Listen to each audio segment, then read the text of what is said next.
انا دار العلم علی بابوہا۔ میں اس حدیث کو پورا کرنا چاہتا ہوں۔ ہمارے اہل سنت میں جو حدیث ہے وہ یہ ہے، اس کے تین ہم تھوڑا سا چھوڑ دیتے ہیں۔ انا دار الحکمہ، نبی کریم صلی اللہ علیہ وسلم فرما رہے ہیں انا دار الحکمہ ابی بکر اساسوہا عمر جیداروہا عثمان سقفوہا علی بابوہا۔ میں خیر کثیر کا گھر ہوں، حکمت کا گھر ہوں، ابو بکر اس کی بنیاد ہے، عمر اس کی دیواریں ہیں، عثمان اس کا چھت ہے، علی اس کا دروازہ ہے۔ سبحان اللہ۔ ایک تو یہ کسی حدیث میں یہ موجود نہیں ہے کہ جی وہ ابو بکر بنیاد ہے اور عمر چھت ہے اور عثمان دیواریں ہیں۔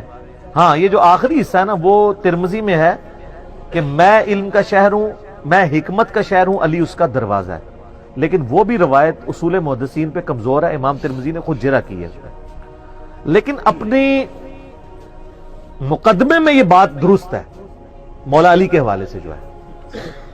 اب دیکھیں کہ کتنا شرمناک کردار ہے ان علماء کا کہ ان کی مرضی سے یہ پوسٹیں بنتی ہیں، اس کو انڈورس کرتے ہیں، اور صرف پوسٹیں نہیں، کئی جگہ تقریروں میں ان کے چوزوں نے جو شاگرد ہیں مولویوں کی موجودگی میں یہ حدیثیں بیان کی ہیں کہ میں علم کا شہر ہوں، ابو بکر اس کی بنیاد ہے، عمر اس کی چھت ہے اور عثمان اس کی دیوار ہے اور علی اس کا دروازہ ہے۔ تو ان علماء کو شرم نہیں ہے یہ دنیا کی کسی کتاب میں ضعیف روایت بھی کوئی دکھا دیں، بالکل گھڑی بھی فیبریکیٹڈ روایت ہے۔